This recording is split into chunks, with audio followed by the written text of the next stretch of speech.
దగ్గర శుద్ధి చేసిన యురేనియం ఉంది, 50% శుద్ధి చేసిన యురేనియం, ఇంకొక 10% చేస్తే కనుక అది అణుబాంబుకి ప్రిపేర్డ్ అని చెప్పి ఇంతకుముందే చెప్పుకున్నాం. అందుకే ఆ ప్లేసెస్ని నాశనం చేయడానికి ఇప్పుడు ఈ సంక్షోభాన్ని అడ్డుపెట్టుకుని ఇజ్రాయెల్ ప్రయత్నిస్తుంది, అమెరికా, యూరప్ దేశాలు ప్రయత్నిస్తున్నాయి అనేది కూడా అనుమానమే.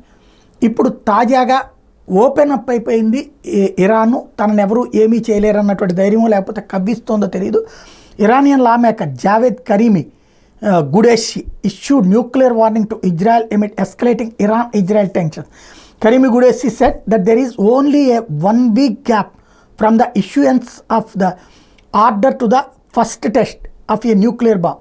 The warning came just hours after the Iranian foreign ministry reiterated that nuclear weapons have no place in Iran's military doctrine. ఇది ఒక పక్కన మా దగ్గరే ఏ అణ్వాయుధాలు లేవు, మేము అసలు మా చరిత్రలోనే అణ్వాయుధాలు లేవు అనుకున్నాము, రాసుకున్నాము మా రాజ్యాంగంలోనే అని చెప్తే, వాళ్ళకే సంబంధించినటువంటి ఒక ప్రజాప్రతినిధి వచ్చేటప్పటికి ఒక్క వారం రోజుల్లోపు అణు పరీక్ష చేయబోతున్నాము, మొదటి పరీక్ష చేయబోతున్నాం, ఆ తర్వాత మిగతా మొత్తం 6 పరీక్షలు చేయాల్సి ఉంటుంది, అణు పరీక్షలు, ఆ తర్వాత లైన్లోకి వస్తుంది, అది చేయబోతున్నామని ప్రకటించడం అన్నది ఇరాన్ని ఇప్పుడు ఇరకాటంలో పడేసింది.